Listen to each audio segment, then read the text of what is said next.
Welcome to the 2020 Electoral College Predictions by yours truly, Mr. Gage. I'm just a high school government teacher, but this is my approach to how you can look at elections and how you can look at a lot of commonalities across elections, but how you can also take each individual election and kind of look at what you really need to focus on that year as opposed to any other year. So I got time limits. I'm going to have to piece these together, kind of 4 or 5 minute stretches to put together the whole thing. So let's go ahead and dive in. I'm going to go fast to get everything in. So I hope you are following. Here we go. First thing we got to take a look at was why bother even trying to make predictions? Maybe everybody's saying that's your dumbest mistake right there, Mr. Gage, is to go ahead and try to predict this thing.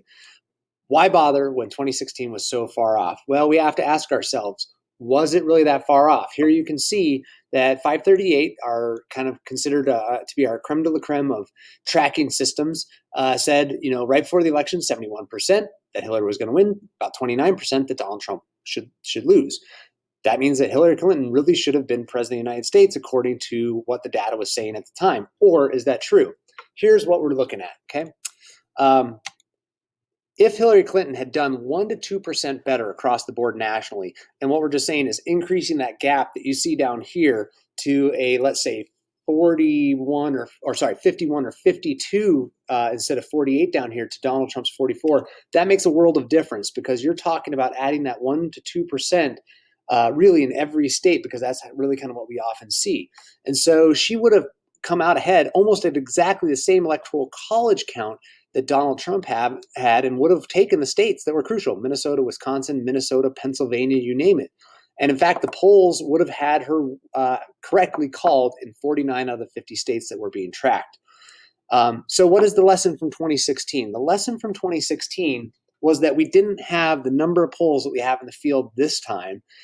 We are doing a better job, at least in terms of who tracks polls, of identifying the really high quality polls versus the less quality polls or the less reliable ones, and using the averages on the really solid polls to get an idea as to where things are on the ground, and putting the less reliable ones as outliers on the fringe, not affecting the overall standpoint. Then on top of that, you have, of course, the big issue, which was sampling errors. When we take a look at the 2016 election and you look at the Wisconsins and you look at the Michigans and the Minnesotas and the Pennsylvanias and the others that you can see as tipping points on this little map here, what we're not giving enough credit to is that while Hillary Clinton was absolutely leading in a lot of those states going into election day, her leads were razor thin, and above all, they were shrinking. They were getting closer and closer and closer in the final weeks of that season, of that election season. And so really, while a lot of people were saying, oh, well, she's ahead at the end of the day going into election day, so we can call it for her, a lot of people made the mistake because there were polls that were missing people, and above all, the sampling error was within the margin of error to win that thing. But it was also within the margin of error to lose that thing. And that's, of course, what happened from Hillary Clinton's perspective, and that's what happened from Donald Trump's perspective in terms of winning. So let's go ahead and take a look. I would say the first mistake that anybody can make is to look at an electoral college map like this one and start with it, because this is really kind of a sort of a pointless effort, at least when you're trying to track any individual election season. But for the sheer sake of talking about the electoral college, we do kind of take a look at this map. We can start to put these little dots on it as if it was a bingo board, but this isn't bingo, is it? And I would argue that to some degree, the electoral college is absolutely a game of bingo, because what you're going to see on my next slide is where the starting point in this bingo game is. We have free cards, essentially. If this was a 50 slot game of bingo, we have about 30 slots that are free spaces. And it's those other 20 spots that become actually playable pieces on that bingo card before anybody can actually declare bingo and claim winner to be, of course, president of the United States. All right, so here we are looking at my bingo card already started. I call these solid states. Let's take a look at what solid means. You can look at the numbers up above there for Democrats and Republicans. Let's not worry about those for a minute. Let's just talk about how we even got to them. So here we are talking about those. First thing, when we talk about a solid state, what I'm saying here is basically any state that a candidate at this point in time can reasonably count as being solid towards counting towards their getting to that 270. Factors. How do we get to determining that a state is solid? Let's go ahead and take a look at what that means. Number one, it means that their current polling at least this is how I'm gauging it, is over 10%. And above all, we've got consistent polling of over 10% for quite some time. I'm not putting any states in the solid range if I can't look at their stats and I can't look at their data and I can't look at their history and see a long-standing zero shift, no tug of war, 10% or greater polling for a long time. And above all, there's another factor we got to talk about, and that is election history. Most of these are solid states for a reason, not just because of 2020, but they've been solid states for a long time. We're going back decades in some cases. So let's go ahead and take a look at, there, my face is covering that. Let's try this again. Let's take a look at the solid, to what I'm calling very solid states for the Joe Biden team. What are they and how do they work? Let's take a look. Color, as you can see in these charts, is going to indicate how that state voted in 2016. So if it's blue, it voted for Clinton. If it's red, it voted for Trump. That gives us a sense of where things stand today versus where they were in 2016. So here's a list. Now in October 2020, here's what we're looking at. Then in March of 2020, California, now at 31%. California in March, 24%. Delaware, 25. Delaware, 15. Massachusetts, 37, 27. New Mexico, 14, 7. New York, 30. New York, 18. Virginia, 13. Virginia, 5. Washington, 28. And Washington, 28. As you can see here in all of this, hey, let me get rid of that. Sorry.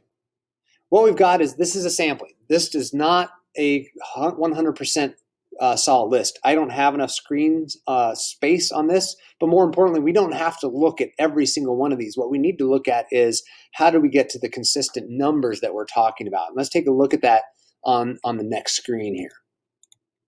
So the overall assessment for those solid states on Biden's side. Number one, in terms of that solid assessment, we can say that there are 17 states. Now, I'm including like the District of Columbia in here. It's not really a state, but when I say state, I'm just talking about a place where we can get electoral votes. So we're talking like 16 or 15 states and a couple districts mixed in here. Above all, let's look at what happened to the support over time. And you probably made some observations on that last slide, even though I was going really fast.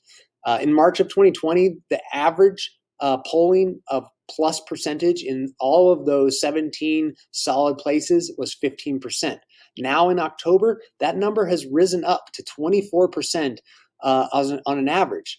When we're looking at that, of course, that is an average change from March to October of plus 9% for Biden's side. So what do we take from those numbers, other than the fact that obviously Biden is getting more and more support in the states that are already solid? Let's take a look at him. Number one, we can say, of course, that he's had a lead of greater than 10% in all of those, except in two of those that were back in March. We'll get to those in a moment. I see a little typo. Oops. Biden now, of course, has over a 10% in all of those states. So in some cases, he wasn't quite there, but now he's there. Biden has increased his lead in all those states considered solid. Biden wasn't really in fear, of course, of losing those states, but the support does play a factor into his national popular vote lead. And on that note, Biden's national vote lead is close to the difference of this right over here, this 9%. And why that is important is because we're talking about, typically talking about how big is a victory going to be. Now, I don't want to get ahead of myself, but that national popular vote lead of 10% or greater is a really big deal when it comes to the Electoral College, even though, as my students know and as you know, we don't actually count the popular vote towards the winning, but it does play a role. So we'll take a look at Trump here next. All right, we'll go ahead and take a look at what I'm calling the solid to unfortunately less solid states for Trump. And I think you'll understand why when you look at the numbers. They're still solid states. They're going to go to him, but these numbers you got to take a look at here, and we'll again talk a little bit about why. Don't forget that the colors indicate how these states, of course, voted in 2016, blue for Clinton and red for Donald Trump. So now in October versus, of course, then in March, just like we looked on the last one, Idaho, 24% plus, Idaho, 24% plus, no change there. Indiana, 11, 13, Kentucky, 18, then 16, Louisiana, now 14, then 12, North Dakota, now 22, North Dakota, then 19, Oklahoma, now 24, and Oklahoma, then 28%. Again, keep in mind, looking at Tennessee here with 13 and 16, and Virginia at 27 and 36. These are not a complete list, just like the Biden one. I didn't put all of them on there. I just wanted to put a sampling so you could kind of see where these numbers are kind of going. And you probably noticed that they don't have the same trend that they have on the Biden side. So let's take a look at that. Let me move this out of the way.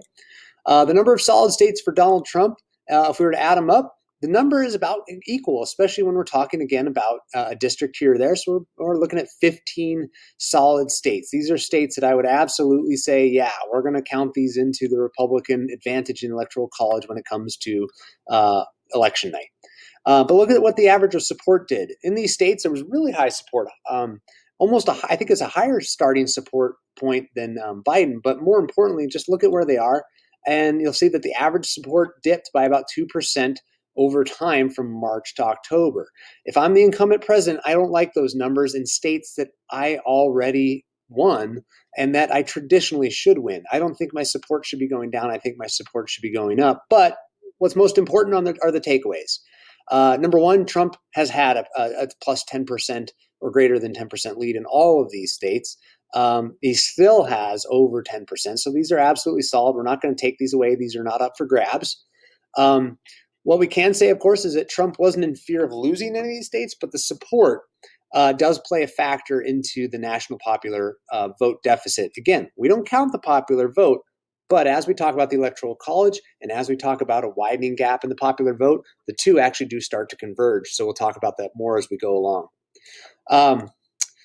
While Trump maintains those states, as you can see, his overall support, again, has dropped by 2%, adding to that factor. So when you add in 9% plus over those months for Biden and a 2% down on Trump's side over those months, that is a difference of 11% of popular support over time. Again, that's going to matter.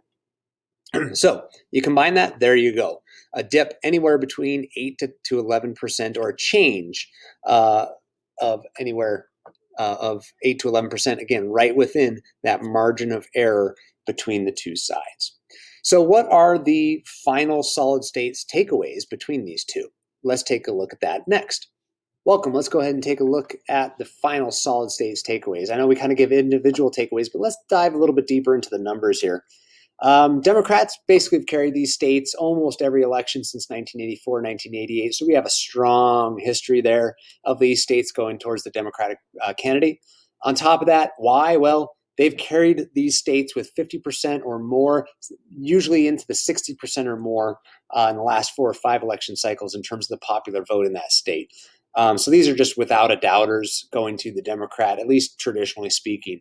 Virginia is probably the most questionable of all the solid ones in there because it has kind of gone back and forth. But really, we're seeing a very kind of solid building Democratic movement within the Virginia presidential landscape that we might be looking at Virginia as being very solid Democratic for years to come. Watch that one in the future.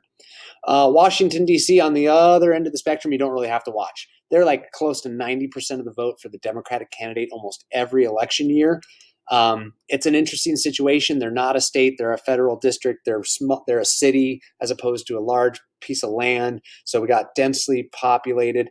It's just a unique situation that we can't really judge the same way that we judge other states. Just because of how it came about. As you can see, the 23rd Amendment, not until 1961 could they vote in presidential elections, and it wouldn't even be until 1964 that they could actually exercise that right for the first time because the election had already passed in 1960 to get that. Maine is an interesting one because it does potentially split its votes by district. This happened in 2016, but most Americans didn't really realize this, so they thought that, Maine and Nebraska, they split their votes all the time. Well, in reality, usually the state popular vote is the state winner in almost every district, too. So while that happened in 2016, you got to go all the way back to 1828 to see Andrew Jackson split the votes in Maine. So where did these solid states come from? Well, look at the years. Look at how all this matches up and look at the current or contemporary history. You've got Ronald Reagan and George H.W. Bush in office from 1981 to 1993. And it's those years that really kind of built the new democratic response to the Reagan conservative movement that had been born and really took the nation kind of by storm in the 1980s. Well, by the early 1990s, Democrats are really responding to Reagan era politics and so forth, and building kind of a new voter database, or a new brand, I guess you could say. On the Trump side, kind of the same thing, except you got to go back a little bit further. Rather than 1984 and 88, we're going all the way back to 1972 and 76 that Republicans typically didn't win these states. Same thing, 50%, usually over 60% in these states, so they are extremely solid. Kentucky and Tennessee, while I called Virginia the moderate, again, loose term, Kentucky and Tennessee are the loose moderates here as well. And really, these are even looser moderates, because I think if you look at the history, it's really easy to understand why they voted out of the rest of the solid states in 76, 92, and 96. In 1976, we've got the response to the Nixon Watergate and the Ford presidency, which followed Nixon, and Jimmy Carter. While he was a one-term president, America clearly wanted to change course in 1976. And in 1992 and 1996, while the Reagan conservative movement had really taken a solid root in America, while the Dems were responding to that, part of their response was to nominate two, not one, but two Democrats from the South.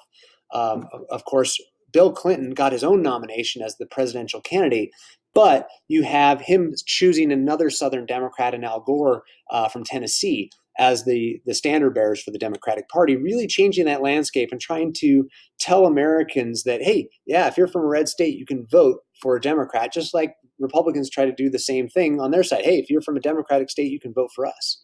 Wyoming is by far the most Republican solid of them all, with over 65% in almost every election, going all the way back to 1964. Not a single outlier for Wyoming splitting and going the other way with the Democrats. Utah, Oklahoma, North Dakota, South Dakota, they might challenge this title going forward, because these are solid too, and they've all voted really solidly since 1964 for the Republican Party. West Virginia is a deeply solid Republican state today, but that wasn't always the case. It was much more of a kind of civil war. There you have it on the solid state of affairs in the Electoral College. We have about 212 kind of at this point dedicated to Joe Biden. I don't really see much changing for those. It's a great starting point for Joe Biden. But what I always tell my students is that Democrats typically have the vote count edge right away in the Electoral College, simply because of the way that the solid states add up. And that's why we do talk so much about likely versus lean versus battleground toss-up states being the difference maker going ahead. Just a quick reminder on what solid meant. Solid meant that, hey, they can count these. Why? Because they're getting current polling over 10%, consistent polling for months now of over 10%, absolutely zero shifts, no tug of war, not even a chance of tug of war in most of these states. And above all, election history just says that time and time again, these states are going to almost always vote Democrat, or under normal conditions, basic conditions, the Democrat's going to get these votes in the Electoral College. So let's go ahead and then move on to the likely states and what that means. Likely, hey, we're just saying these are likely to fall into the candidate's possession towards 270. How do we calculate it? We're talking about current polling of somewhere between 5 and 9% in the advantage of the person ahead, and consistent. Now, we're not talking necessarily for the last 8 months type of consistent, but consistency for a while. We're talking at least through from the conventions on, maybe even a little bit before, that these gaps have been there, and they've been this wide, and they've stayed this wide, which means few to no major shifts, little to no tug of war. And again, election history. Looking at these elections, we get a sense of where things are. So let's take a look at the likely side to the very likely side for states for Biden. Here's the complete list. Remember that the colors do indicate where this election went in these states in 2016. And while you didn't see any changes in the solid states, shocker because they're solid, you are going to see some changes in the likely ones here. And we haven't even gotten into the lean states. So let's take a look at that. Now, October 2020 versus then March 2020. Michigan 8%, then 3%. Michigan 9%, then 5%. Minnesota 9%, now then 5%. Nebraska District 2, 7%, then 6%. Nevada now 7%, then 4%. New Hampshire, 11% now, 2% then. And this is the big one, Wisconsin, 8% now, minus 1% for Biden back in March, which meant that Trump was ahead in Wisconsin back at that time. Please note that this is a complete list of likely states for Biden. And you see that 3 of these were won by Clinton, 3 of them were won by Trump. If Biden were to take all of these, that's a pretty massive hit right there before we even get into the lean states. Okay, so let's go ahead and take a look at the overall assessment on this likely. What we're talking about, of course, are 6 states that are on the likely side for Biden. 3% back in March was the average. 8% is the average now. 5% average difference between March to October. The takeaways. Of course, number one, Biden has increased his lead in every single one of these. Not a single one has he gone downhill in. Number two, Biden actually added to this list from March. That's key. Anytime you can move something in a more positive direction into a new, more safe column, that's big. So this moved out of the lean or likely on the other side into his. That's big. Biden has increased his lead, again, an average of 5%. So while they went up, we have to talk about the fact that this has actually gone up quite a bit. That's more than the general margin of error, which means that he is building in a margin of error on top of the margin of error in these likely states. He has an average of support of 8% in these states, which means that really we could actually make an argument that these are way closer to the solid side of things than they are to the less likely or lean side of things. And so that gives you, again, some margin of error, some room to breathe, whatever you want to call it, for Joe Biden's campaign. So if we talk about all the solids that Joe Biden had with 212, when we add up the Electoral College votes of these 6 likely, that would bring his grand total to 259 electoral votes. Wow. That would mean that just going into the lean area of things, he would only need to get 11 Electoral College votes out of the various lean options that he has. That's big, because he can afford to lose some ground here because of an abundance, I guess you could say, of possibilities on there. We're going to go ahead and look at what I'm calling the likely to now less likely states for Trump. Obviously, that just in name only is different than what we saw on the Biden side. So let's go ahead and take a look at why. First off, remember that the colors that you're seeing indicate the results from the last election. So you get a sense of where things were and where things are now. Remember, we're comparing October now versus March in 2020, just a few months ago at the start of the pandemic, all that fun stuff. So Kansas, 7% now, then 6%. Missouri now, 5%, then 8%. Montana now, 8%. Look at this one, 22% back in March. South Carolina, 5% now, 9% back in March. And that is it, guys. This is a complete list of the likely states for Donald Trump to win. It's not a long list, and it's definitely not as long as he would like. So let's kind of take a look at our takeaways here, and let's move my face off of it first and foremost. Number one, the number of states is 4, so there's a couple less. So the likely is not a big column on either side. We can give them that. The average support in those was 11.75% back in March. Today, that average support is 6.25%. That average change from March to October is 5.5%. Still, again, sitting within the likely range. But here's what I want to point out. We noted that Biden's increase on the likely side went up 5% over the March to October range in the likely states. Donald Trump's went down 5% from March to October in the likely range. Put those two together, you've got about 10%. That's right in line with the national polling average between Donald Trump and Joe Biden when we're talking about the popular vote. Again, we don't count the popular vote, but it indicates a lot of things, and we're coming to kind of the big indication, question mark at the end. Let's see. The takeaways, here we are. Trump has seen, of course, a decrease in each one of those states, so not a single one did he go up in over time. That's not good. He has not added any new states to the likely side. In fact, he lost one, Wisconsin, that went over to the Biden side. His average polling actually puts those closer to the lean as opposed to the solid. So that's not great. Biden's were moving towards the solid side. Trump's are actually trending downwards towards the lean side. If Trump wins all of these likely states, he will have a total of 122 electoral votes. That puts him a little bit over the 212 that we saw just on the solid side. So Donald Trump absolutely is really needing to win these likely and these lean states as much as humanly possible to have a real chance here. We're starting to look at, again, we don't have our full prediction out just yet. What would you need? Well, to get to 270, you need 148. So there's a lot of groundwork to go, and that lean section that we're going to look at is really vital. So let's take a look at our overall kind of final analysis on these takeaways. In the terms of the likely Biden states, Dems have done well over the years in all of these states, just to a lesser degree than we saw going on the solid side. Let's look at each one of those states individually. Michigan, you can see, voted from 72 to 88 with a Republican candidate, then switched, and then switched again in 2016. What's kind of noteworthy is that in each of those two periods, they correctly picked the winner 4 times, and then correctly picked, I have the wrong color here, but correctly picked the right winner in 2016 as well. That should be red instead of blue. Minnesota has voted for the Democratic candidate each time since 1972.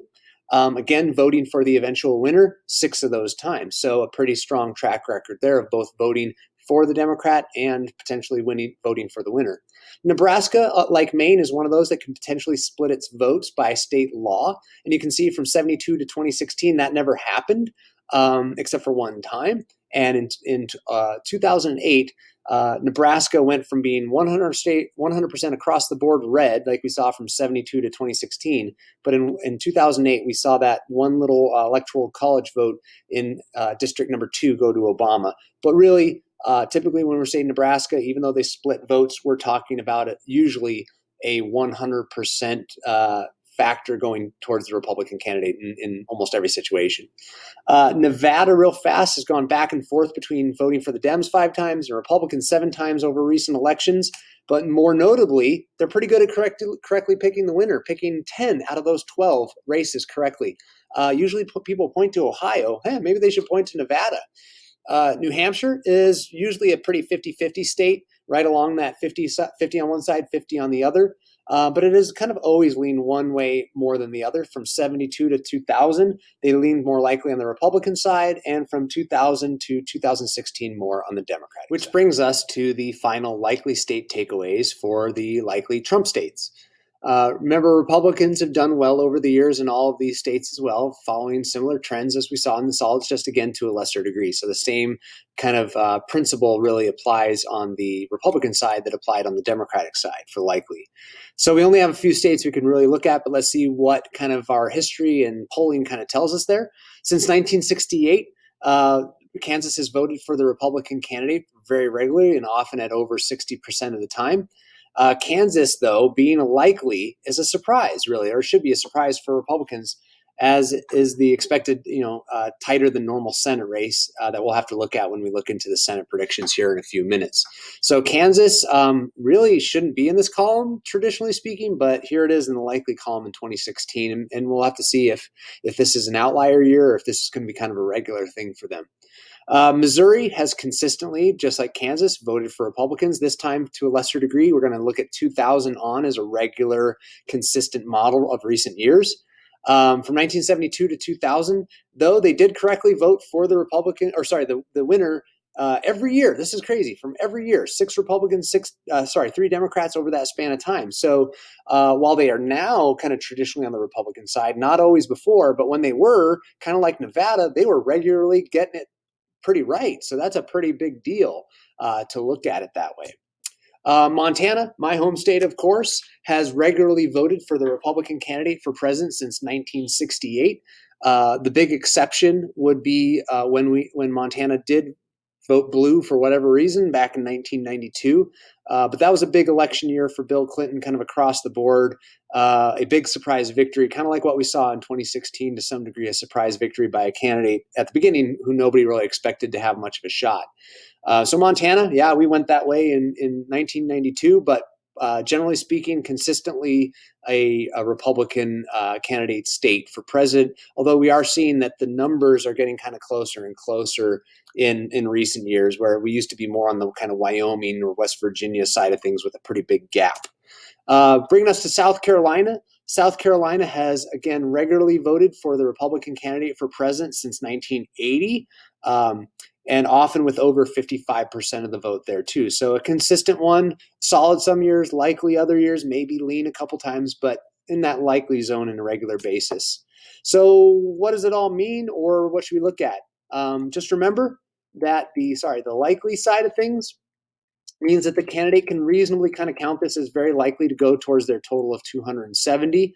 For Joe Biden, let's take, that means different things than it does for Donald Trump. Donald Trump, I think, is easily, you can say, has to really do well in these states, has to try and maybe pick up a likely state, but really the attention is going to come down to the lean states, those key battleground states. But factors that I included in here is you have to be polling at 5 to 9%, somewhere in that range. There had to be consistent polling for weeks, maybe months on end, showing not any major shifts, no tug of war, but instead just this constant gap maybe growing or at least staying kind of plateau there between the two. And of course, like we just looked at election history, in some cases we have really good indications, like Montana, that it's going to go one way, or South Carolina, that it's going to go one way. But like we saw with Missouri and Nevada, those two states, have traditionally of recent voted one way, but their history shows that they've gone back and forth. But more importantly, that on major elections years, Missouri and Nevada, kind of like Ohio, has this innate ability of being the barometer, being what is going to be the end result. We point to Ohio so much because they have correctly done it almost every year, except for a couple. But Missouri and Nevada, especially in the recent age, has done it a couple times, and that's really important to take a look at. So maybe on election night you want to watch, Nevada, Missouri, how are they doing?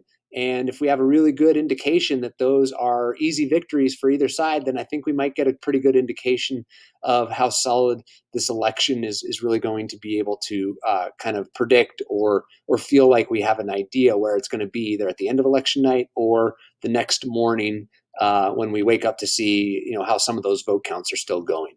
So there you have it. We were going for the solids and the likely. Here we are looking at the lean states now, and my shirt has magically changed from green to blue.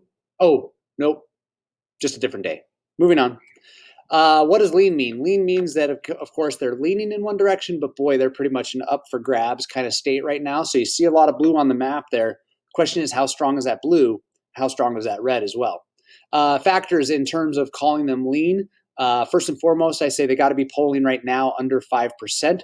Typically, that margin of error is right around 3%, but because of the volatility of this election, I went ahead and upped that margin of error just a little bit to 5% to give us a little bit more certainty in calling some of these races, or trying to call some of these races. But more importantly, we have seen consistent polling of less than 5%. These states have always been lean. It's not like they were in the solid and all of a sudden something cratered and it moved to the other direction. These have always been kind of considered right in that gray area of a toss-up state. In some cases, we see no shifts. It's just been close the whole way. In other cases, we've actually seen this overlapping support going up, support going down, and then they kind of go the other direction again. And so we're not seeing exactly the same pattern for every single one of these states. And again, another thing that we have to look at, of course, is election history. We have really solid election history information on the solid and likely side. We don't have nearly as much information on the lean side to count it as, of course, a solid one on either Biden or Trump's side. So let's go ahead and take a look at the list that we've got here for each person and kind of what it means. So the lean states for Biden, what we have are the following. And remember that the color indicates how they were voted in 2016. So if they were blue, these states went for Clinton. If they were red, these states went for Donald Trump in that year. So again, we're looking at now October versus then March 2020 for the polling to get a sense of how the election has shifted in these races over the last 8 months or so. So Arizona today is polling +4 for Biden. But you can see back in March, it was actually at a -4 for Biden. So that's an 8-point swing there over the course of this election. I'll just go ahead and put up the rest of the numbers here real fast. Florida, Georgia, Iowa there. And you can see a big swing for Iowa in that one as well. Maine, we've got D2, one district, and you can see that one has stayed relatively in place for Joe Biden. North Carolina, relatively consistent. Ohio, has actually gone down. That one is going to be, I think, back and forth the whole way to the election day.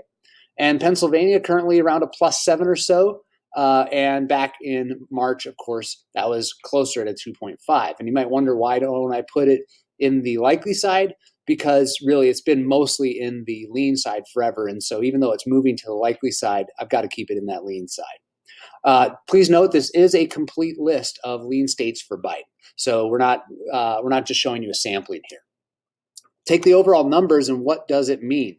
Well, you did the count. You saw that there were 8 states that are leaning for Biden. That is a very significant number when you compare it to the leaning states for Donald Trump. The average support was plus 3.75 in March.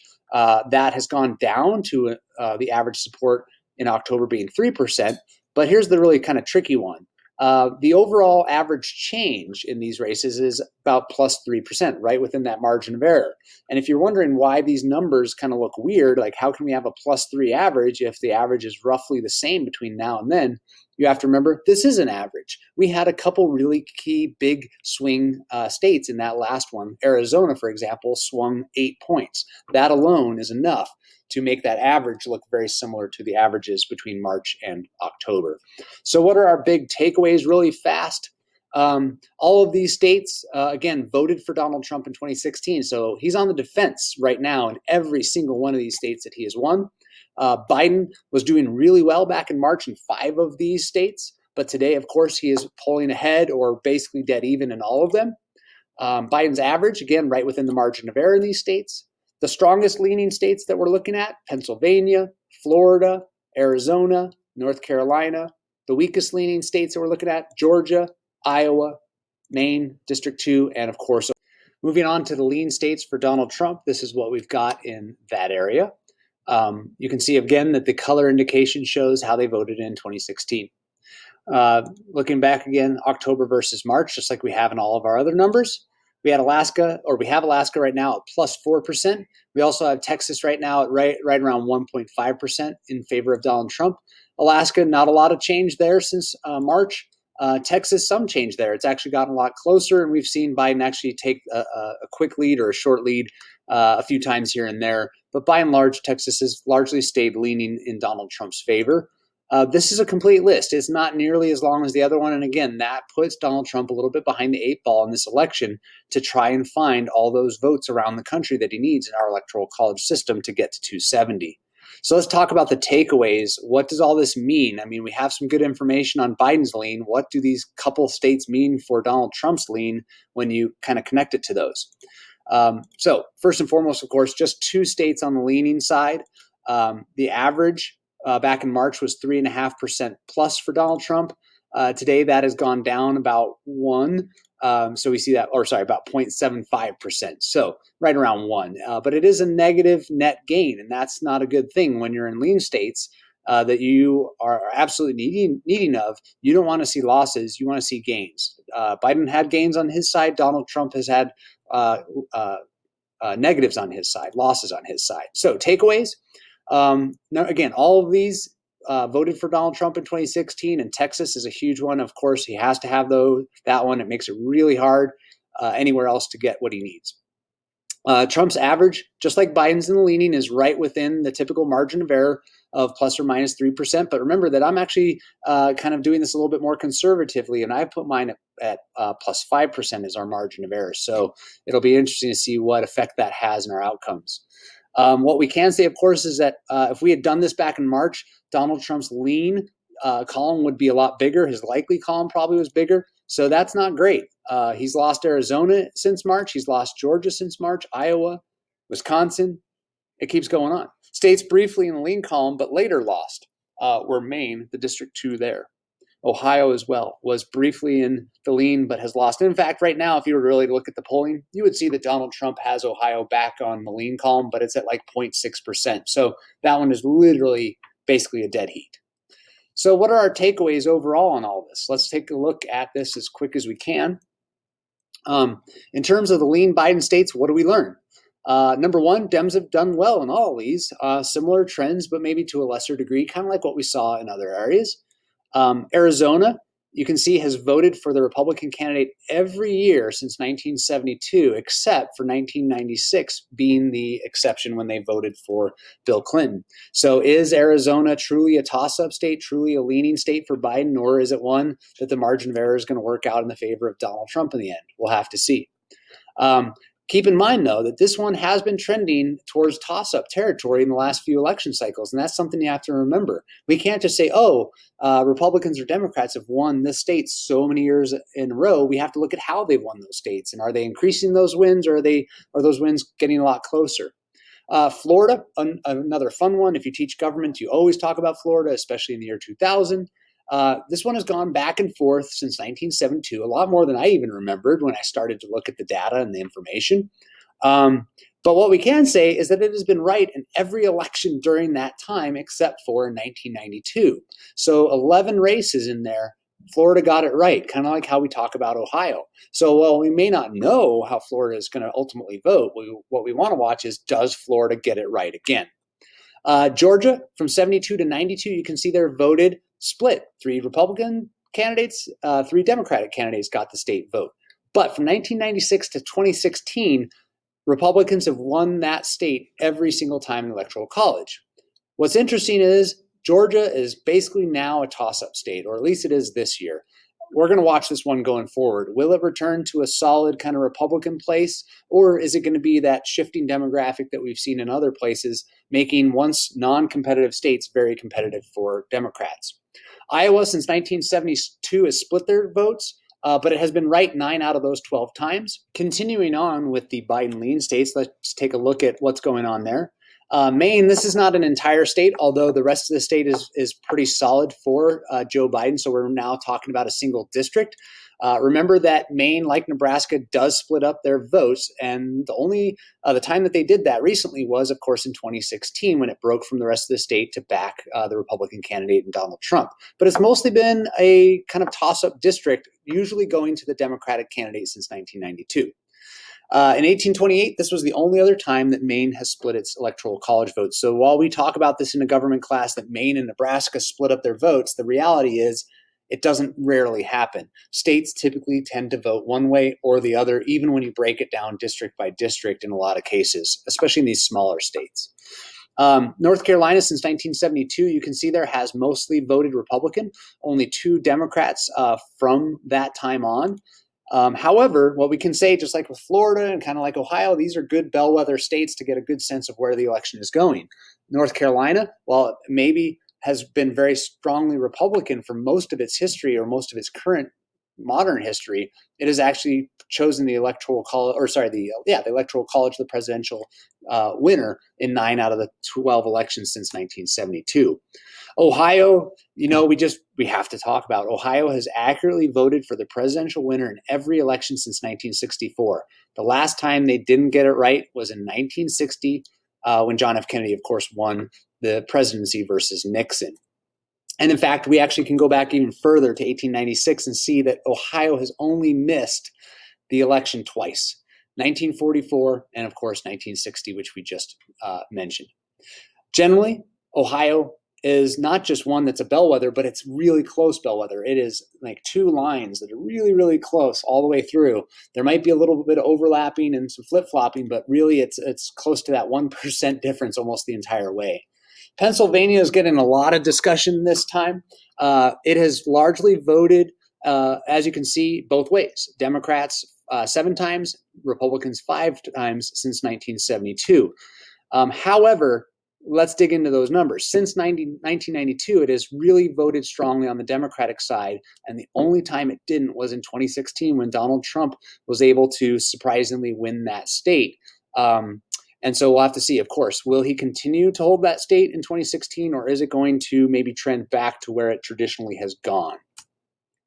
In terms of the lean Trump states, really fast, Alaska, we just don't have a lot of information on Alaska, but what we can say is it's most likely going to go Republican because it has every time since 1972, and typically at a really good rate.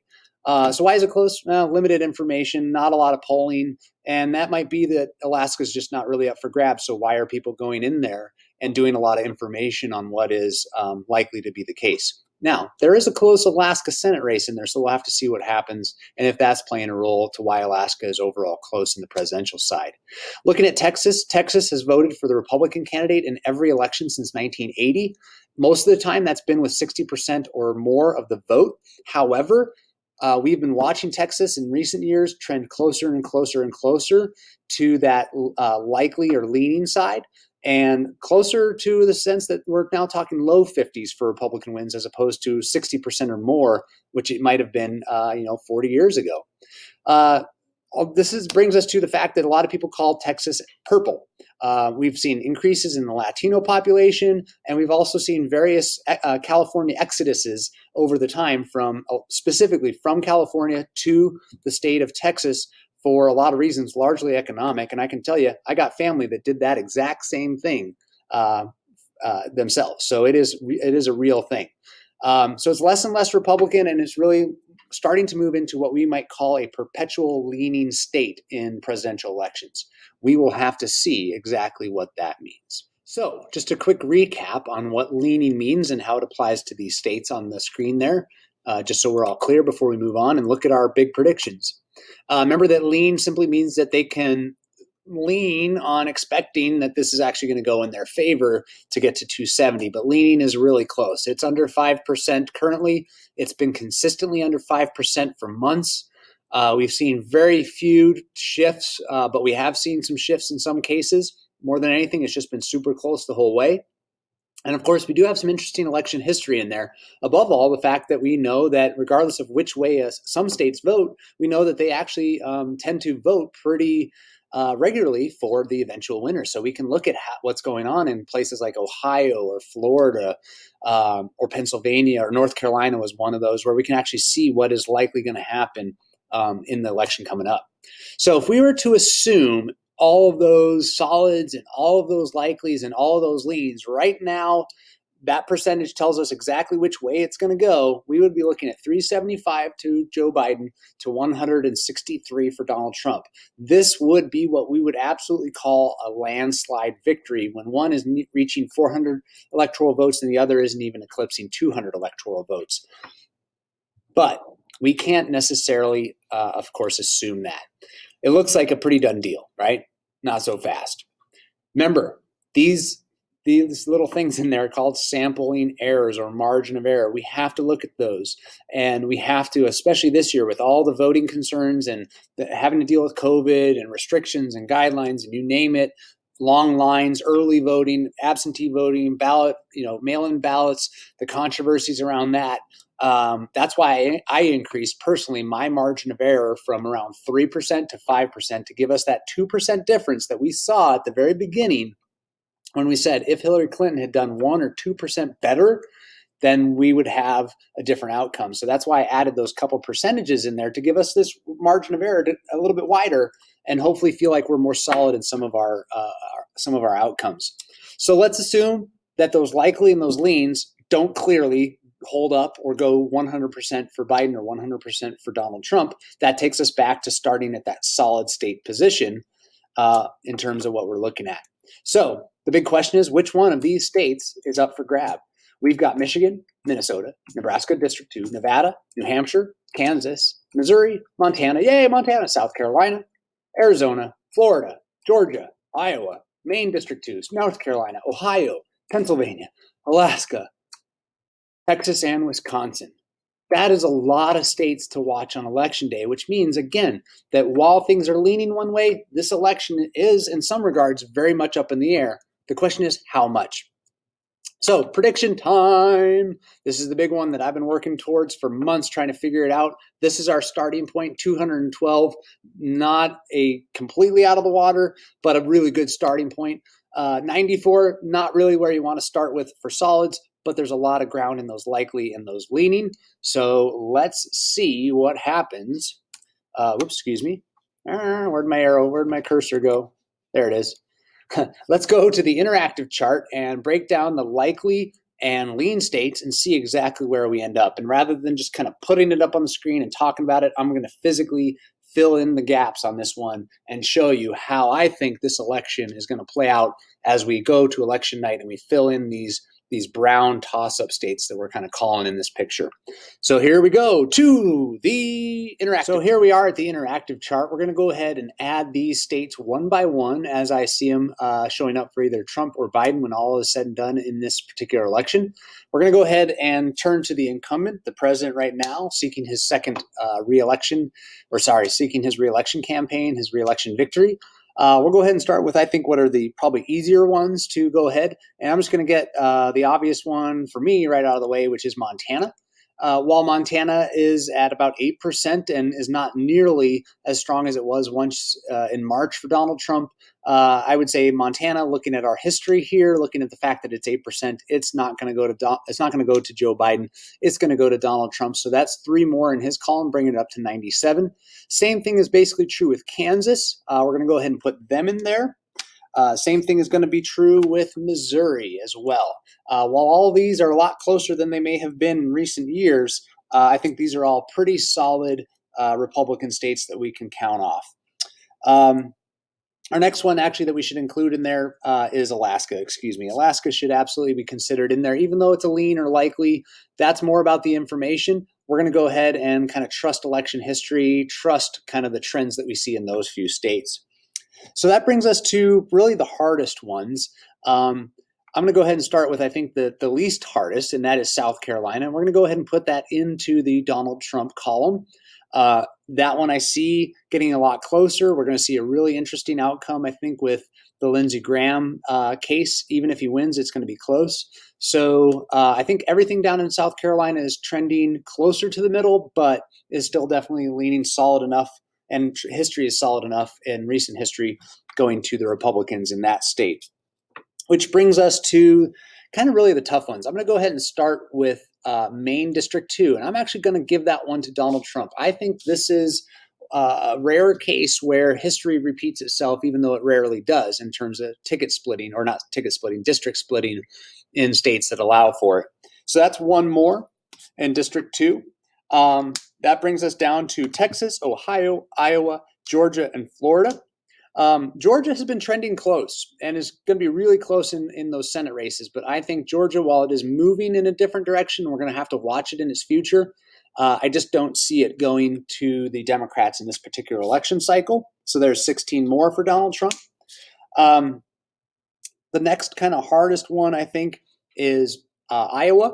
And while we're going to talk about Joni Ernst and her struggles in the Senate down there, we are going to go ahead and say that that one is going to tip to Donald Trump come election night as well. So that brings us up to 148. He's getting up there. The last few that I have for Donald Trump are big ones. We've got first and foremost Ohio up here. It is one of our bellwether states that tells us a lot as to how people are going to go. So if I'm following history here and I'm giving Ohio to Donald Trump, that means that Donald Trump is going to win the presidency because Ohio always seems to do that. But we'll have to see if the rest adds up. I'm going to also go ahead and put Texas in there. While Texas is a lot closer than it's ever been, I just don't think that this is the year where it reaches that tipping point to go over the other way to obviously look at, actually going blue. It's definitely more purple. It's in that middle ground, but it is not there yet. We'll have to see what happens.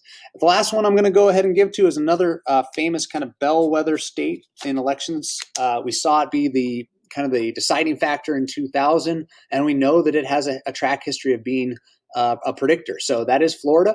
Florida has been close. Biden has actually been surging in Florida for months, but we're starting to see that plane or even out, and more importantly, we're seeing Trump kind of regain some.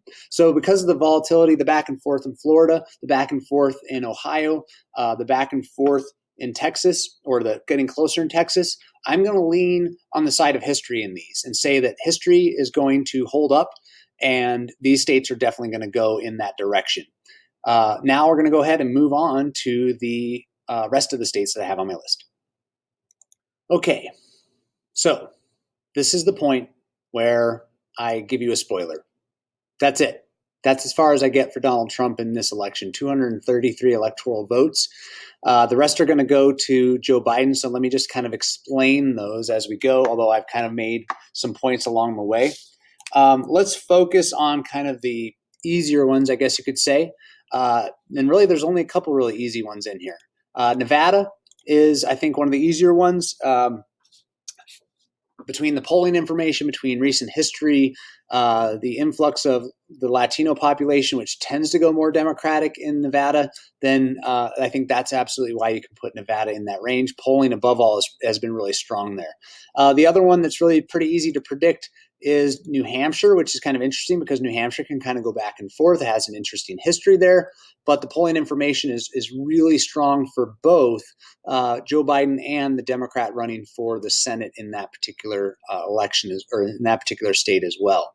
So that brings us down to really kind of some really big ones. And this is, I think, where it gets interesting, because while we're talking about Joe Biden winning this election, and you're getting a sense of how big it's going to be just by looking at the picture, what more importantly, what we're talking about is these being, I think, cornerstone pieces to the Electoral College map, at least going forward in the next few election cycles. Not all of them, but some of them are pretty big ones. Let's start with Nebraska 2. Nebraska 2 is interesting. Is not split up across the state the way it shows, but Nebraska 2 is kind of that unique situation where we have a pretty strong kind of difference of opinion regarding the rest of the state, because it is split up by district as opposed to a winner take all across the state. Then we get into, excuse me, let me cross that one off my list. There it is. Then we get into the others. Let's talk about Arizona. I definitely see Arizona, even though its history is actually counter to this, I see Arizona going the Democratic side because, again, there's kind of a two-front battle going on in there. And anytime we've seen a two-front battle, the Democrats have had kind of the edge in that. When I say a two-front battle, of course, what I mean is both the presidential race and the Senate race going on in there. And both numbers have been consistently pretty solid for Joe Biden and Mark Kelly, the one running for the Senate on the Democratic side down there, for quite some time. So we'll have to see exactly kind of what happens, but I think Arizona is going to switch this time. Ignore this ad. What is this game? What is that? Oh, Warhammer. My brother-in-law would love that ad. Anyhow, North Carolina, this was a tough one. I don't really know what to say other than the fact that I just think it's going to ultimately end up going towards Joe Biden. North Carolina has had an interesting run of it in recent elections. They've had some scandals. They've had gerrymandering issues where they've really rigged the districts to favor one political party than the other in that state for quite some time. But I see the Senate race being a kind of key indication as to whether or not Joe Biden is going to ultimately take North Carolina. And even though that Senate race is getting interesting, the leads have been there in the Senate race in particular for quite some time. So I think that's going to help.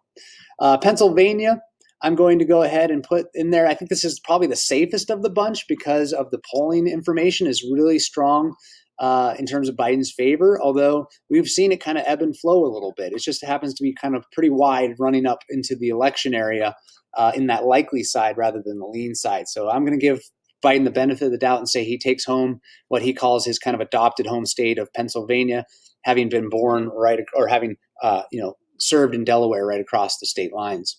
And that, of course, brings us to the last big three. These were the ones that surprised everybody to some degree or another back in 2016. But boy, have the Democrats somehow made a resurgence in the upper part of the Great Lakes there. And it's just kind of fascinating to watch. And you're going to see that Biden is absolutely banking on this region and Pennsylvania to really deliver him the White House. And I think it's going to happen. So there you have it, 305 to 233. You have no idea how hard it was to come to this conclusion because just a couple of days ago, literally just a couple of days ago, I had it different and I changed it. And at some point I said, I have to just go ahead and predict this with the polls starting to close, ballots coming in. We have some indications already on the ground as to where things are going to go. So I had to make some predictions. So there's your election, folks, 305 to 233. It's not the 375 if you just take the totals and assume that those are the outcomes. But when you really start to look back at things and break them down by election history, by the polling, by the back and forth or the consistency, and this gives us a pretty good, what I think is solid outcome. It's not blow you out of the water. I don't think that was necessarily going to ever happen. A lot of Democrats had their hopes up that they could do that. Of course, Donald Trump believes that or wants to have a blowout victory, or at least a victory as well. But this is kind of where I see it coming down to. So, kind of the big question is, what does it all mean, right? There you have it. What does it mean for next year? What does it mean for the next 4 years if Biden is president? What does it mean for the next 50 years if this is the outcome? This is hard to say, guys. We often call elections either maintaining, where things kind of roughly stay the same. We call them deviating, where they move for just a short time period. Or we talk about them as realigning, where drastic changes are happening, and we're going to see the political parties themselves change, and the political or the electoral college map is going to then change because the parties change. What's it going to be? We don't really know. Why? Because we need to look at the Senate too. And that's what we're going to do right now, is go ahead and start looking at the Senate and ask ourselves, what's the potential outcome there, and what does it mean for that big picture? Okay. So here we have the solid Senate races. The ones that are in this light gray mean that these states do not have a Senate race going this year. And for you newcomers out there, just remember that only a third of the Senate is up for election every 2 years. It is meant to be that semi-permanent body in Congress, free of the political winds and mechanizations of the day, but instead to kind of be that rock, that semi-permanent rock in the Senate, which isn't going to be blown around by the political winds. Remember, the House is meant to do that. The House, all 435 are up for election every 2 years. So it is supposed to be kind of the windsock blowing whichever way the political winds blow. So these races are considered safe. Why? The ones that are marked here. The ones that are blue or red are marked as safe because of polling numbers, because of the margin of error. There's an incumbency advantage in there because the sitting senators almost always have an edge in visibility and fundraising, in having a campaign ready to go. But these are the safe ones. So who are they? Well, they're Oregon, they're New Hampshire, Massachusetts, Rhode Island, New Jersey, Delaware, Virginia, and Illinois for the Democrats. And of course, you can see the rest for the Republicans there. Let's go ahead and take a look at what I call the likely Senate seats. There it is. Excuse me. The likely Democrat seats. So those were the solids for both sides. The likely seats that I see happening across the country, there's not that many that are likely to go to the Democrat. We have New Mexico, we have Minnesota, we have Michigan. Again, polling numbers within the margin of error. And a big one here is the incumbency advantage. In each of these cases, we are talking about a Democratic senator simply holding on to their seat. And that was something that we saw for the most part in the solid side on the other side. All those seats are pretty much already held by that party, and they're going to stay that way, either by a new person taking over or the person that's already in there simply winning re-election, because, of course, in the Senate and the House, there are no term limits. You can serve as long as you can get elected. So what are the likely Republican seats that are to happen? Alaska, that's an interesting one. It's actually a lot closer than I really expected, a lot closer than a lot of people were expecting. And while I think it's going to be one to watch a little bit, I think it's going to, in the end, stay safe, because Alaska overall is a pretty solid, maybe not super solid, but a pretty solid red Republican state. Kansas, that's an interesting one. That one is one to watch. I might be wrong on this one when it all comes down to it. We've got a retiring senator there, so it's up for grabs. The Democrat is making a run for their money in there, but I just don't know if they can flip it on a brand new kind of try, especially when it's an open seat. Kentucky, of course, that's a big one. That is the Senate Majority Leader seat, Mitch McConnell, that we're talking about. And while he is in a really much closer race than he would like, it's at about 7%. And I just don't think that Amy McGrath, who's running her first Senate campaign, can really pull it off down there. So Democrats were really hoping to not only flip the Senate, but oust the majority leader. I don't know if they're able to accomplish both of those. I definitely don't think they're going to accomplish ousting the majority leader. So there you have it with the solid and the likely Senate races. When you add all that up to the currently not up for election Senate seats around the country in those gray states, we get to a grand total of 46 Democratic senators, and 44 Republican senators. That's now going to determine or help determine the majority by looking at all of these different brown states like Montana, Colorado, Arizona, and so forth and so on, that have a Senate seat that we're kind of calling a toss-up or relatively close at this time. What are our takeaways from looking at this map and the solid and the likelies added? Number one, Republicans were always going to be on the defensive in this election cycle for a couple reasons. Number one, they had the most seats to have to defend, which meant it's so much harder to defend than it is to be on the attack in politics. They simply had to go around and keep seats a lot more than Democrats did. That meant that Democrats could take their money and not have to pour it on a safe seat, but instead look at a seat that's susceptible to the Republicans and see if they could actually flip it. On a second note here, Republicans were always going to be on the defensive because they're in the White House. And whenever you're in the White House and you're seeking a second term for your party, that means that there's a referendum out there. There's a check on how well of a job you've done in the last 4 years. And so that's kind of what we're seeing, and that's why these Senate races are going to be so crucial, and why we're seeing a lot of activity in these Senate races in terms of tying themselves closer to Donald Trump, or maybe even removing themselves a little bit from Donald Trump, and seeing how that plays with their voters, see if they can hold those seats. Again, these don't really have a true bearing on this outcome because these seats were considered relatively safe. But it's these brown ones that we're looking at where all of a sudden the Republicans being on defensive really is going to matter. Just remember, some states are just more liberal and more conservative than others. So it is very easy to predict, unfortunately, in some cases, who is going to hold the Senate seat, regardless of who's actually running for it. We just have to look at the state and how they vote. So whose Senate seat might we flip? Who's are safe for now? Here's a list of all the various candidates in those toss-up states. These are the incumbents. These are the people that are currently in that seat and which party they are tied to. And you can see just how much the Republicans are on the defensive. Like I said, all of them but one, the Republicans have to defend. So really for Democrats, it's kind of easy.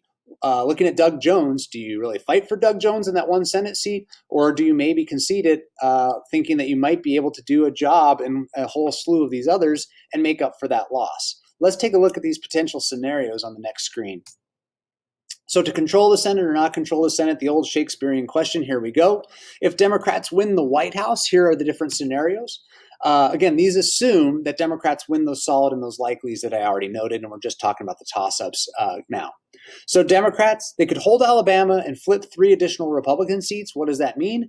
It means that the vice president would become the tie-breaking vote, again, if the Democrats win the White House, as you can see in this column.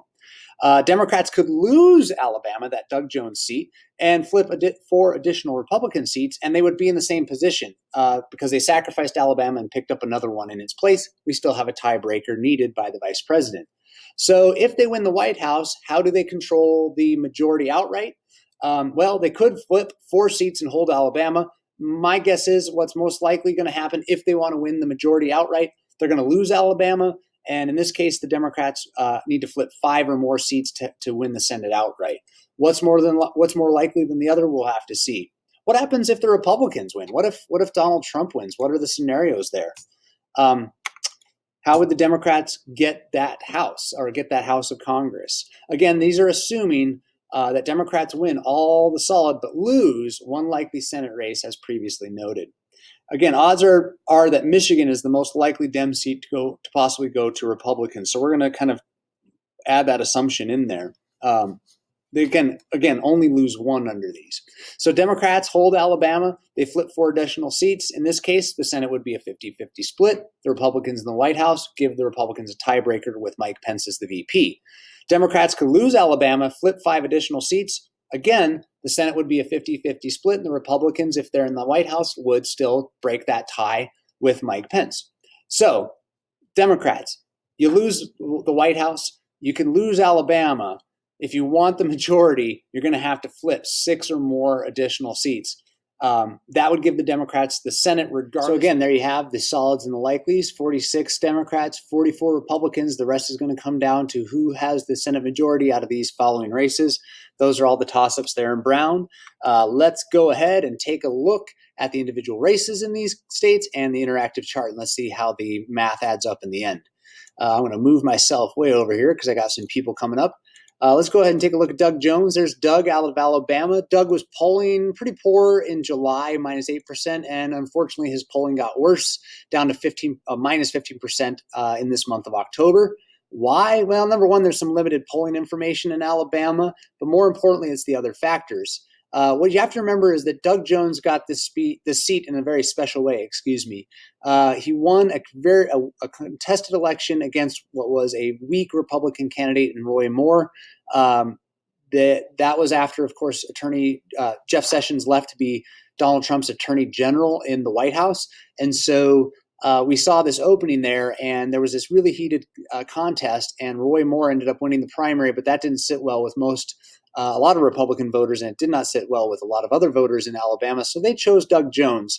Unfortunately, I think that the Doug Jones has always been seen as the weakest Democratic senator in the 2020 field, but he's really the only one that they were truly, I think, deeply worried about possibly losing. And in fact, I think the plans were that he would lose, and they had to figure out how to make up for that one loss plus gain some others.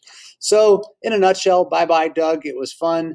You got here under certain circumstances, but you're going to go bye-bye under more traditional circumstances. So let's say hello to Alabama's new senator, former football coach of, I think, the University of Alabama, Tommy Tuberville. I can never remember where he coached, but he was once a football coach, and here he is now running for the Senate, and I'm going to put him in the Senate because I think he's going to win. I'm not really doubting that one.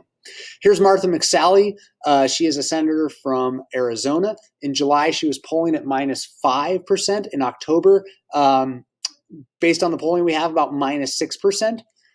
She has been consistently trailing Democratic Mark Kelly. This is his first run, I think, at all for public office, so it's a big one. But there's probably a reason why he's doing so well. Number one, he is a former astronaut. We tend to look highly on people who serve in uniform, even as an astronaut. But more importantly, he is the husband of Gabby Giffords, who was a representative out of a district in Arizona who was at a campaign rally a few years ago. And she was speaking in a parking lot at a grocery store, and a gunman came out of the crowd and point blank shot her in the head. She has somehow survived. She's actually recovered very well. And her husband has kind of used that shooting to really bolster his public profile in running for the Senate, running on issues like gun control, which of course affected his family, and they've dealt with other issues, I guess, down in Arizona on that issue. But he's doing pretty well. Now, the thing is, this race has gotten tighter, but most importantly, he started with a really strong double-digit lead, and while it has gone into single digits, he has kept that lead, so there's consistency there. And that's what I've got, consistency. Goodbye, Martha McSally, and say hello to new Arizona Senator Mark Kelly. There he is, former astronaut. Cory Gardner in Colorado. Let's take a look at this quick one. In August, when I kind of found a nice average to work with, he was at -9% polling. And in October, roughly around the same. Why has he stayed the same? I think there's a couple factors here. Number one, Cory Gardner is a Republican senator in what is becoming a more traditionally Democratic state. So I think he was always kind of seen as vulnerable. And for that reason, he has been in the political crosshairs, so to say, for quite some time. He was once seen as one of the few possible states to flip, so there's been an intense focus on Cory Gardner's seat. And while that focus has maybe dissipated and gone to other races that they see as potentially flipping, they have obviously not given up on him. Who's he running against? Well, Governor Hickenlooper briefly ran for the Democratic nomination before conceding that he wasn't going to get that, and instead throwing his hat into the Senate race, trying to use his profile as governor to oust the Republican Senator Cory Gardner.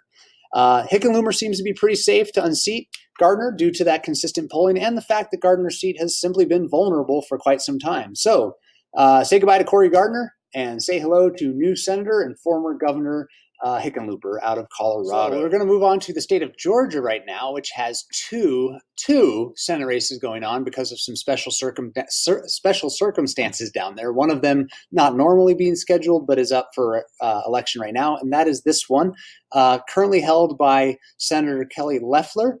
You can see the July polling here, Kelly was at a +5 to 10% range. In October, that's down to a +1 to 5% range. Polling is kind of tricky on this one. I'll explain why in just a moment. She was appointed in 2019 to replace Senator Isaacson, who retired kind of suddenly, citing health reasons. So that always throws a kind of a weird situation. And in the states, whenever there's an opening in the Senate, the governor gets to appoint who is going to be in that position until either a special election to fill it or when it comes up for its next scheduled round. So this election is going to determine who will fill the remainder of that term for Isaacson. until its regularly scheduled 2022 election. If no one in November 3rd gets in a majority out of this race, because there's a whole bunch of people running for it, if nobody can get 50% or greater, then the race is going to have to be decided again. But we're going to take just the top two vote getters. In this case, it's likely to be Loeffler and the Democrat, and they would vote in, or they would run off in an election in January of 2021. So what is likely to happen? What's my prediction? Really, I think that this seat is unfortunately just going to go undecided until January. However, because it'll go undecided, that means that Kelly Loeffler will keep her seat in Georgia until that January election comes up, and then we'll determine whether or not she's going to actually get a full 6 years or not. Something to note here is that Kelly Loeffler has been in the national profile regarding this race, and I think it explains some of her dipping in the polls. And the reason she's been in the national profile is that she is or she has been kind of tied to supporting, or at least not aspiring to, but connecting to the QAnon conspiracy theories that are out there. And I think that is being played up a lot in Georgia. It's, I think, a concern amongst voters. QAnon is a very controversial conspiracy theory, and we're actually seeing some people running for public office who are actually prescribing to it, and that is a really interesting scenario that we are looking at. She's not really the only one running, but she is probably the highest profile one running that has actually kind of shown some support for that QAnon conspiracy theory.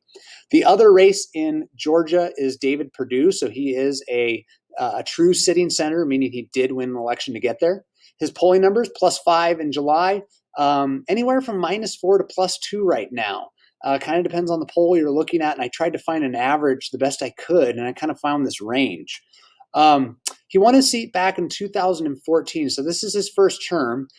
He has long been a close ally of President Trump, which I think worked favorably for a long time, but now as we get closer and closer to the election, we are seeing senators that are in trouble trying to distance themselves. We're seeing that in Texas with John Cornyn. We're seeing that in North Carolina to a degree with Tom Tillis. And you do have to ask the question, how well is that going to sit with voters, or how well is that going to work with voters if they're kind of changing their tune now just a couple weeks before the election, but they've kind of been there the whole time along the way with some questionable support of the president. So it's going to be interesting to see what role being such a strong ally to the president plays for him, for John Cornyn, for Lindsey Graham, as we'll get to in a moment, and some others. He's been in a back and forth all summer with his challenger, Ossoff. Georgia, again, having 2 Senate races right now, virtually unheard of, makes this one a tough state to track and predict, because normally we just have 1 Senate race per state to have to deal with. And here we're talking about electing 2 statewide offices to Washington, D.C. What's my guess? I think in the end, David Perdue will hold this. I think Georgia, while it is kind of moving up in terms of asking ourselves, is it going to be a purplish state? Is it maybe moving towards a blue state?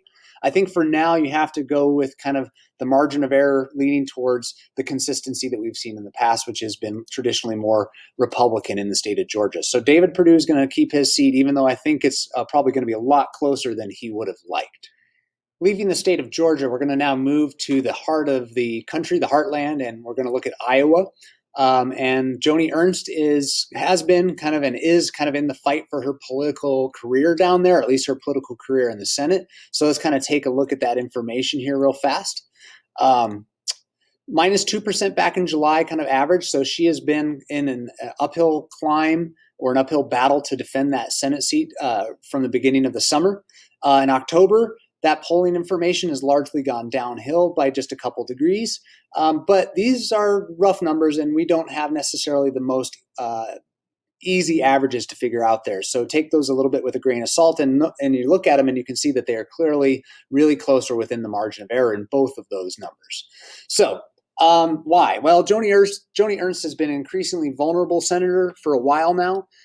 She has often been seen as a swing vote or a deciding vote on many issues in the Senate, where it's going to come down largely along party lines. And whenever you're in the majority, typically a few senators are often kind of seen as swing votes and not always towing the party line. We've saw her, kind of reach full prominence in terms of defending her seat during the Kavanaugh hearings. And so that's what we're going to ultimately kind of have to watch, is the overall big picture that she's been dealing with for months and months and months on end, where some Senate races are just now getting the attention that we're looking at. The other thing you got to remember is that Iowa is changing, or at least some of the individual circumstances in Iowa are changing. If you don't know who Steve King is, Steve King was a very controversial representative in the House of Representatives on the other side of Congress from a very conservative district in, I believe, northwest Iowa. I'm not 100% sure on the location, but he was notorious for what could be described as dog whistles towards white supremacy, or kind of silent approval, I guess you could say, of white supremacists or white nationalism or nationalism in general in his time. And what has happened here is he has seen his support go so low that while he is still in the Congress, he's basically been kicked off of every committee that he was serving on. So he's just there for a vote now. I think that had a big role in 2018, and I think it really set up the uphill struggle that Joni Ernst has been fighting ever since in the U.S. Senate to hold on to that seat for Republicans. So what does it mean in the end? I think all those added, Joni Ernst is probably going to lose close, but she's going to lose. So say hello to the new Iowa Senator, Teresa Greenfield. There she is. If I'm right, that's who's going to replace Joni Ernst in the Senate. Taking a look at their next race, this is one just like Joni Ernst, so we might as well get it in together, side by side or back to back. In July, Susan Collins was running at minus 5% in the polls against her challenger. And in August, that has been consistent at about 5% as well. I think that actually should say October, not August. The takeaways, again, just like Joni Ernst, unfortunately, she was in the crosshairs, constantly having to defend her vote, constantly being questioned about how her votes would be. So she has been seen as a swing or deciding vote along with a handful of other senators on key issues, again, like the Supreme Court confirmations. And it was her kind of back and forth on the Kavanaugh hearings that really, I think, set the tone for her Senate reelection campaign, and unfortunately set a tone of defensiveness. So she's on the defensive. She's been running behind the whole time. Again, things started to really shift against her with the confirmation of Justice Kavanaugh. Has she been able to recover enough? She's been fighting tooth and nail the whole way. And I would just say no. Say hello to new Maine Senator Sarah Gideon. Unfortunately, Joni Ernst and Susan Collins out of Maine are just a couple of the senators who unfortunately have just had to take the brunt of pressure against the GOP in the Senate regarding some of the unfavorability in Donald Trump and the White House. So there you have a couple interesting ones back to back, Maine and Iowa, also two women. And I don't know if this is just circumstance, but I do find it kind of interesting that the senators that are really having to defend themselves, and especially on the Republican side, are the female senators. I don't think that's really anything based on sex or gender. I think it comes down to the individual states, the individual circumstances. To my home state, Montana, our current senator who is up for re-election right now, Steve Daines.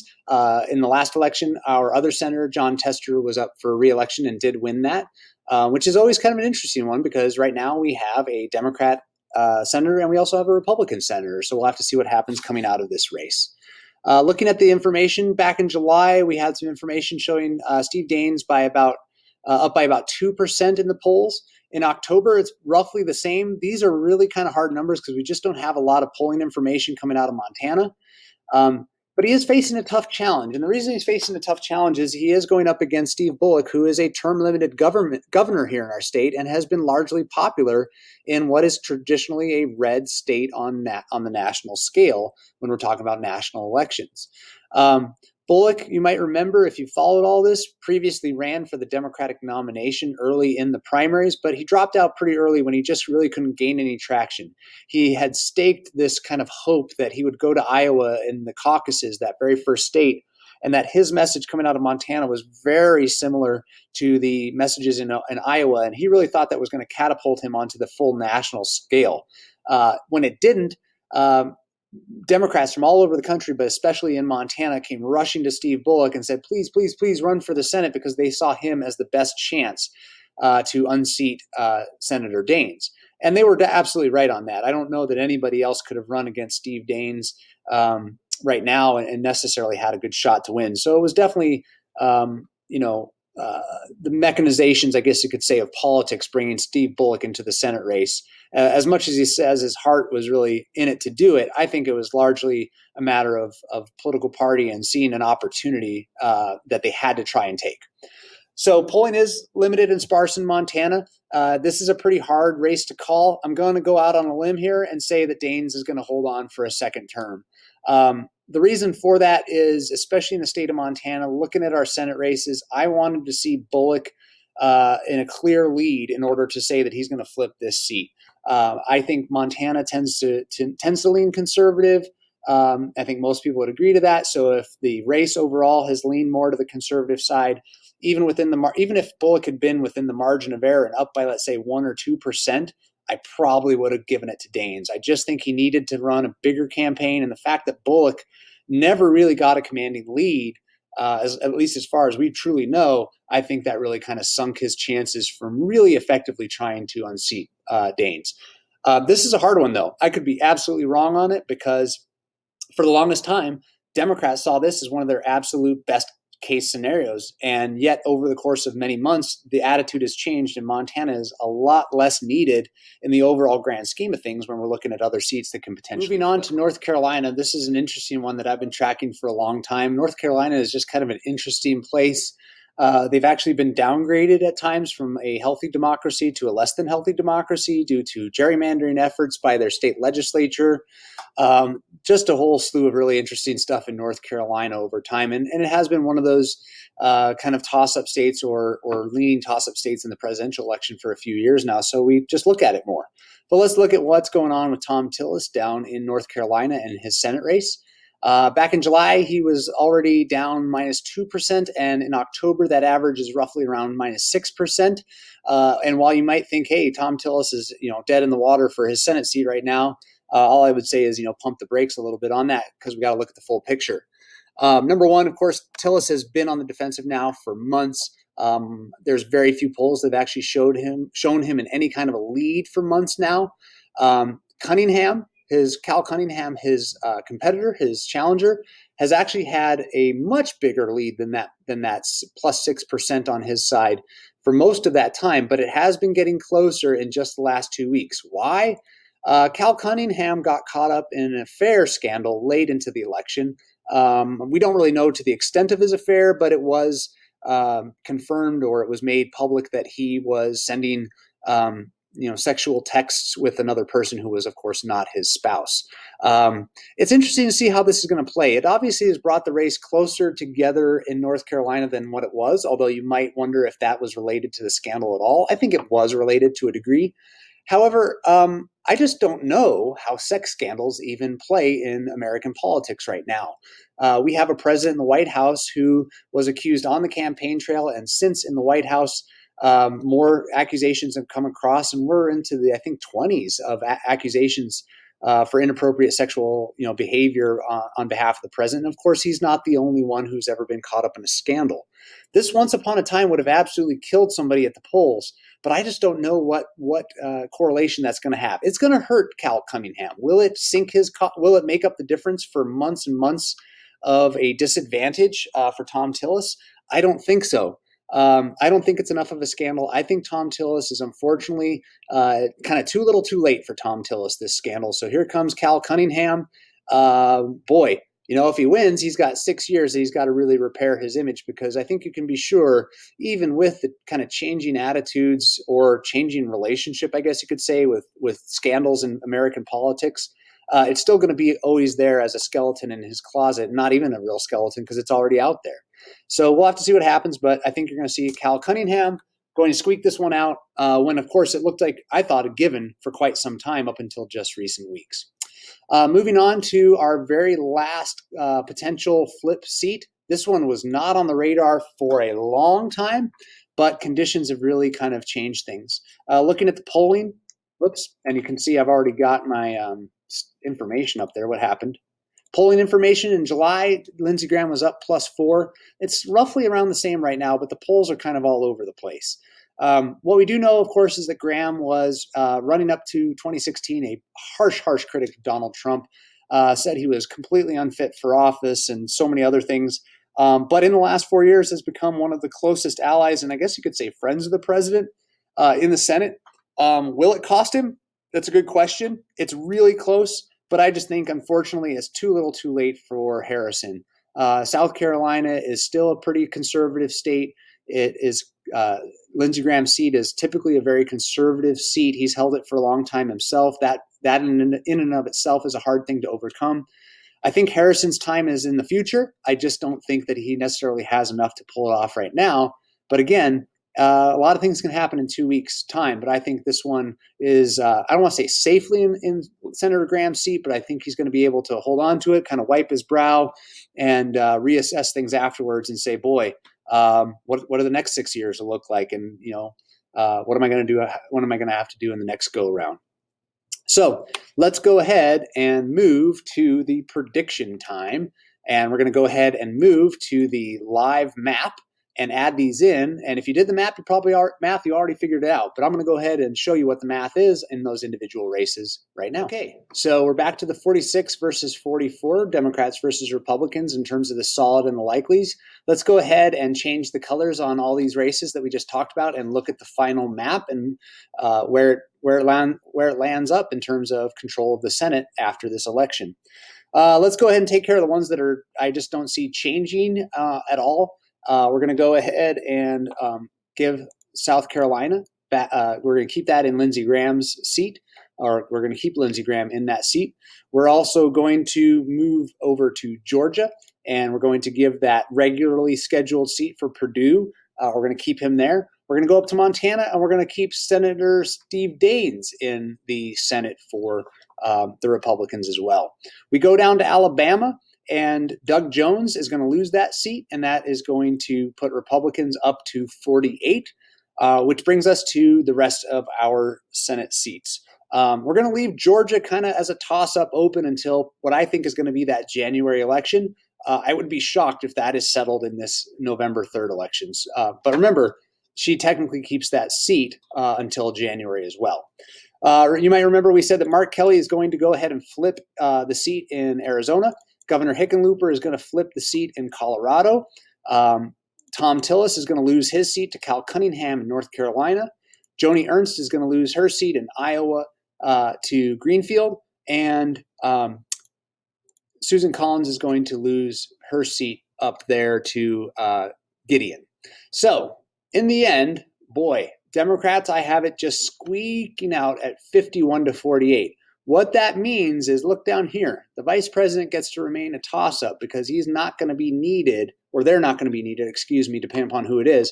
If in this case, it would be Biden winning the White House with Kamala Harris. So Kamala Harris, under this scenario, is not going to need to break many ties. If Democrats can afford to lose a race here or there, maybe it's a Susan Collins, maybe it's a Joni Ernst, maybe Cal Cunningham doesn't pull it off in North Carolina.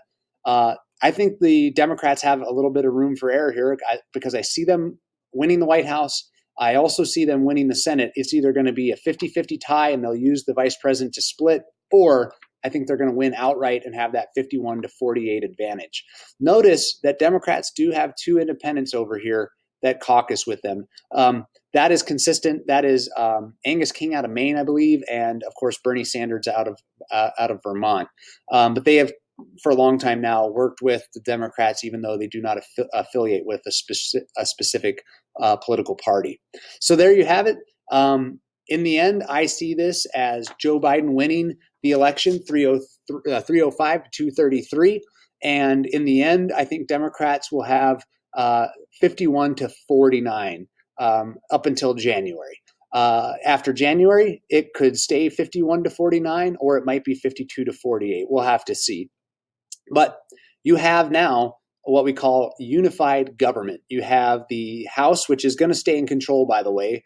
We didn't talk about the House because it is projected that Democrats will hold on to that majority that they earned in 2018. They're going to, and under my predictions, they're going to add the Senate to their control, and they're going to add the White House. Those three things we call a truly unified government because one political party is controlling kind of the checks and balances between the two. But more importantly, they're controlling the legislative process coming out of the Congress onto the president to be enforced. And when you can do both of those two things, governing is a whole lot easier. Getting the things done that you wanted to run on is a whole lot easier. And this is something, of course, that Democrats have been itching for, and it's something that Republicans have been very weary of after having had essentially that control in their corner for quite some time. And I'm going to say that's kind of it. I'm going to go into the next little slide on some election takeaways. What does all this mean? I hope you've enjoyed the people in the swimsuits over to the side here. I hope they weren't too distracting as they were right next to me. Not really distracting to me, but they kept popping up. And there's some, whatever those are. A kickboard, yay. Go get a kickboard and some goggles and hit the ocean as soon as you can, all right? Let's take a look at what does this election ultimately mean to wrap it all up next. Okay, we're back with another shirt and another day, so let's try and wrap this whole thing up by looking at what kind of election this will be classified as in the end, or at least trying to. So let's take a look at our three basic types of elections that we have in American politics. Looking at it first and foremost, we have what is called maintaining elections. Maintaining an election, you can see the definition is basically just whenever the majority party of the day that typically has the White House and at least one half of Congress in control, usually the Senate, keeps that control, essentially just kind of keeping it going. So we want to maintain that power, this distribution of power by keeping the White House as it is and at least the setup of the Congress as it is. So essentially, those in power get to stay in power. Obviously, the predicted outcome that I have, this will not be a maintaining election, so we can go ahead and move on.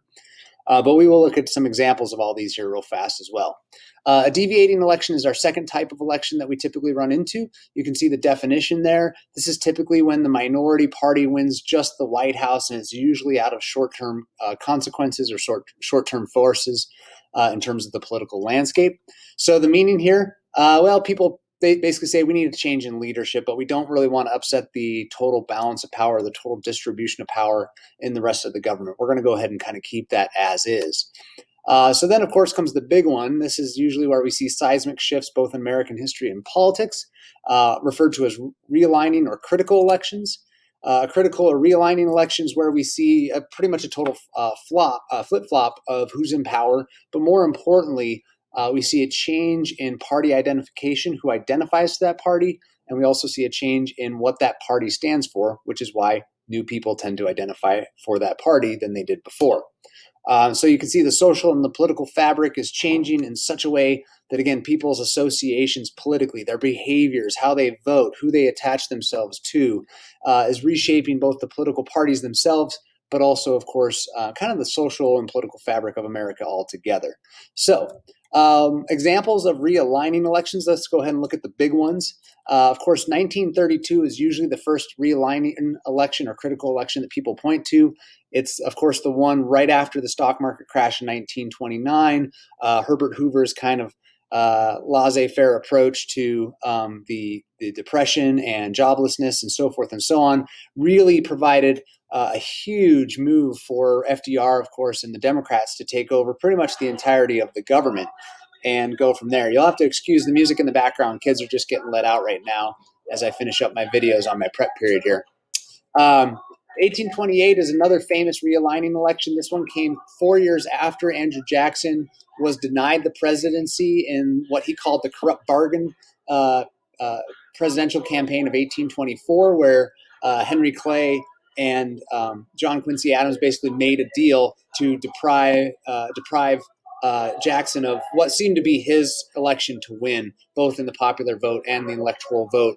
But when there was no electoral college victory, of course, it went into the House of Representatives to be decided, and that's where that corrupt bargain deal was essentially made in Jackson's view. And so he ran for 4 years, and he really brought about the new Democratic Party at the time, what it stood for, the common man philosophy, painting John Quincy Adams as an elitist and so forth, really helped him not just win the election in a big victory, but more importantly, to redefine what the Democrats and the Republicans really stood for and who aligned to those parties.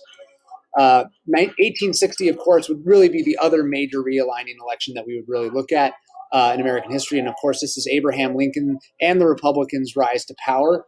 Why this is a realigning election? The Republican Party didn't really exist before this election. This was the coming together of a whole bunch of anti-slavery movements across political parties to create a new one to try and eradicate the issue of slavery in the country, redefining, of course, what the Republican Party now stood for because it was brand new, redefining what the Southern Democrats would stand for up until the 1960s in a sense, a pretty major realignment. That brings us to our last couple of realigning elections, and these are kind of an interesting ones to look at. 1964, we consider a realigning election. It's kind of interesting that we don't consider 1960 and John F. Kennedy's election, the first Catholic, of course, to be elected to the White House as a realigning election. It was really his successor in 1964 when LBJ ran on his own, running on civil rights expansion, running on the Great Society, expansion of Social Security and other social safety nets and things like that, which really kind of bring in a new look for the Democratic Party coming out of 1964, not really the new look coming out in 1960, which is often kind of looked at because of John F. Kennedy's rise to the presidency. Interestingly enough, we run into another realigning election just 4 years later, and that's because we see the tumultuous period of the 1960s just transforming things left and right and very fast. So here we see kind of almost a direct response to the New Deal, to the Great Society, which was kind of seen as an expansion on FDR's New Deal policies. We saw kind of a respond to the New Deal policies, which we'll look at in deviating elections here next. And we're going to see a response to, of course, the Great Society policies right here as well. Don't forget, there's another aspect of this, and that is LBJ's handling of the Vietnam War, the fact that he dropped running for his reelection campaign because of his handling of the war. And you can see right there, Hubert Humphrey kind of took up the mantle for the Democrats and had a tough time. But that's largely because so much public opinion in the war was changing, and so much public opinion or response to the Great Society on the conservative side really changed and transformed the Republican Party at that time. Go ahead and moving on to deviating elections. We got a few minutes here to cover these real quick. 1952, again, here's kind of a response to that stronghold that FDR and Truman had through the 30s and the 40s and the New Deal really locking in. Here we see the response with the rise of Eisenhower defeating Stevenson in 1952 and deviating away from that. Not changing everything, but definitely changing to some degree the nation's mood by changing the White House there. 1976 is kind of another similar one. We call this a deviating election. This would be the election that, of course, would bring in Carter to the presidency, moving away from Nixon and Ford and the Watergate scandal and those ugly years. And so we went through this temporary change. But by 1980, the country would kind of swing back the other way. 1992 is another deviating election, this one in response to kind of the rise of Reagan conservatives or conservatism in the 1980s, continued by his vice president in his first term, George H.W. Bush. Deviating in 1992, people moving away from that. The big factor was the economy, that the economy was in a bit of a recession in the early 1990s. And on top of that, George Bush got hammered really heavy in the campaign about his promise to not raise taxes in his first term, which of course he did. And it probably really sank his chances at a second term. Moving on to maintaining elections, let's go ahead and take a look at these real fast. 1936, we can run through these really quick. 1936, 1940, 1944. 1944. All of those, I'm going to go back to 1972 in a minute. All three of those are maintaining elections because what they did was basically solidify that America wanted to stick with the path that it was going on when FDR first came to power in 1932. They wanted to keep Democrats in the White House. They wanted to keep Democratic control in the Congress, and they wanted to continue to get those things done. 1972, here's a huge one. Again, this is kind of a response not a response, but this is maintaining what Nixon had won on in 1968, which was this rise in kind of a new conservatism in America at the time. Of course, this is kind of telling because 1 year later, Nixon would be out of the White House because of the Watergate scandal, connecting back to his run for his reelection campaign. So kind of interestingly enough there, one in a landslide, one huge, and yet Watergate was all done because he was paranoid about winning. There you go.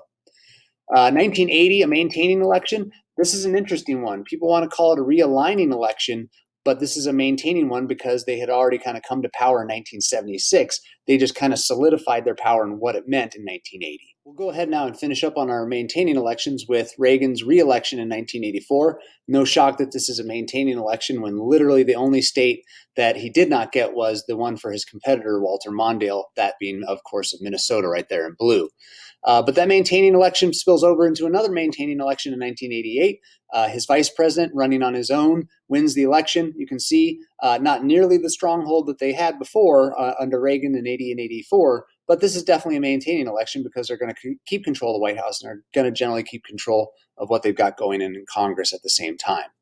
So where does that take us? That takes us to 2020 and the 2020 election. Let's look at our questions. I'm going to go ahead and bring myself up a little bit bigger here. I think that's as far as I can go.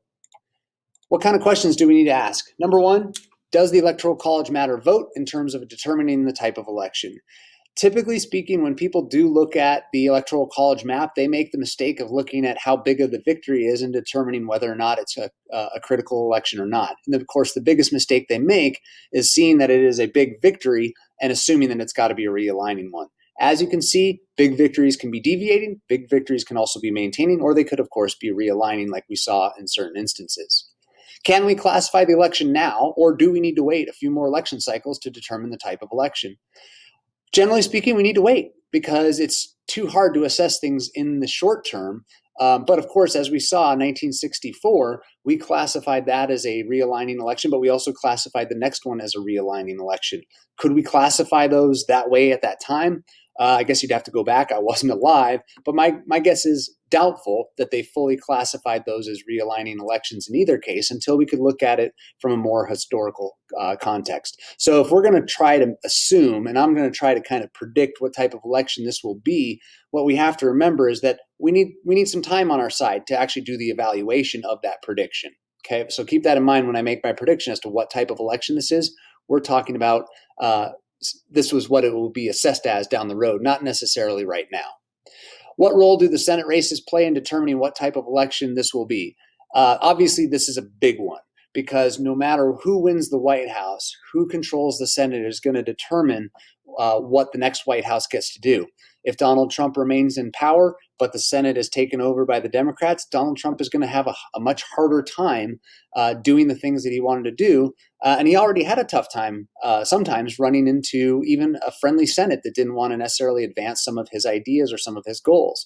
If Joe Biden wins the White House, but Republicans maintain control of the Senate, I don't think we really can call this a realigning election because we are going to see some kind of stonewalling, just like we would see some stonewalling on the Democrat side if they held the majority against a Trump presidency.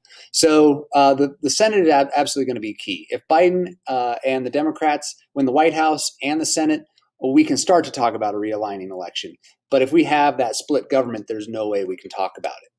What does the high voter turnout for early voting mean for determining the, wow, I got two these there, type of election here? The high voter turnout might tell us a lot because when you go back and you look at those realigning elections, what we typically find is that there is also a correlation in the end to the voter turnout in that year. The higher the voter turnout, the more energized the electorate is, the more likely it is that they are asking for some sort of massive change in our politics and in our two-party system and what they stand for, you name it. We have like 30 million people that have already voted. If you look at 2016, that is half of each person's total vote. So we're like a quarter of the way to the total number of people that voted in 2016, and we're not even to election day. So there is some good indication that this absolutely could be a realigning election by high voter turnout. However, we have to look at who is coming out to vote. Why are they coming out to vote? And I think this is a very interesting coalition that is building right now, but how long is that coalition building for? That's a good guess. Is this election going to be more of a product of the times or an indicator of the future to come? And that's kind of what I was alluding to in the last question.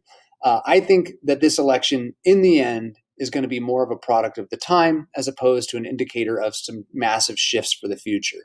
We'll get to that in just a moment, but I think this is going to be kind of a product of the times.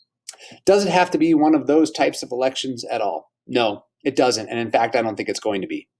As you can see, we're not going to call this a maintaining, deviating, or realigning election. We're going to call this a reinstating election. Okay, reinstating because we are talking about returning the minority party back into power where it once was not that long ago. Let's look at the reasons why we're going to call this a reinstating election. Number one, first off, this is not a new term. I kind of thought I was onto something as I was putting everything together because we just don't talk about this type of term. In fact, I kind of call this almost like a market correction term. If we were talking about the economy and talking about the stock market, I see this election as being one where we've seen a dip kind of in the kind of political landscape, and we're going to bring it back up. We're not necessarily going to change its trajectory forever, but we're going to kind of bring it back to where it was. That's what I see the American people kind of doing going on right now. We'll see if I'm right. The second point I would look at is 305 versus 375. 305 is like the floor that I have for Biden winning the presidency because I took a pretty conservative approach in terms of my numbers, in terms of how I read the polling, and of course how I was going to then call it for the states. Other places see it going much higher. So 375 is kind of the ceiling for a potential landslide. But as you saw in the previous slides, a landslide victory does not necessarily mean a realigning victory. What we have to have going on is a really big shift in both what the parties stand for and who aligns or who associates to those parties. And while there's some really interesting things going on with the Democratic Party and support for Biden right now, I don't see much of it being long-standing at all. And we'll talk about that as we go. So look at first how Biden even got to the Democratic nomination. It's January, it's February, it's early March. We don't have a whole lot of primaries going on, but we do have a lot of forces going on in America. We've got societal unrest, we've got racial unrest, we've got the rising issue of COVID. Granted, it hasn't really hit the United States, or at least we don't know that it has at this point. And so there's a lot of things going on.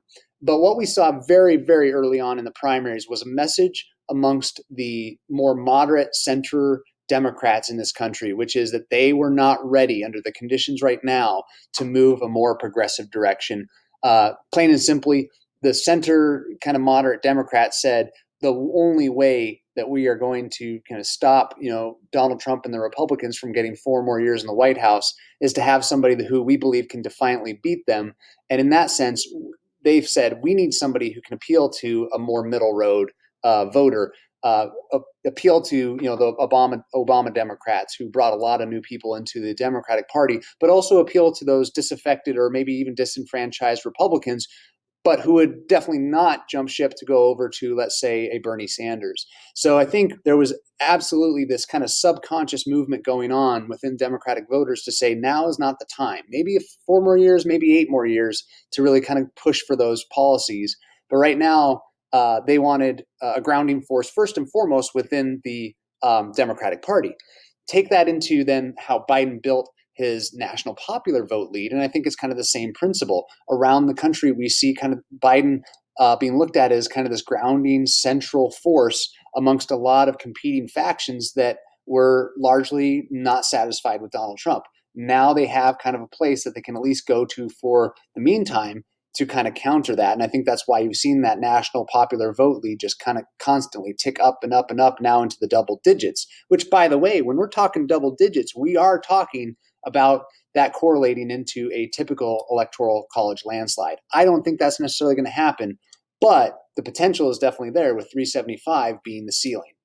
Look at how Biden has built the electoral college map. Number one, because of the way things were moving, he had a ton of electoral college votes in his pocket right away that he could focus on the states that Hillary Clinton barely lost in 2016. And you do have to remember that 2016 was not a huge victory. We're talking about like 70,000 votes across a few states or so, or 500,000 votes across a few states that really made the difference. And so we're looking at a concerted effort to win those states back.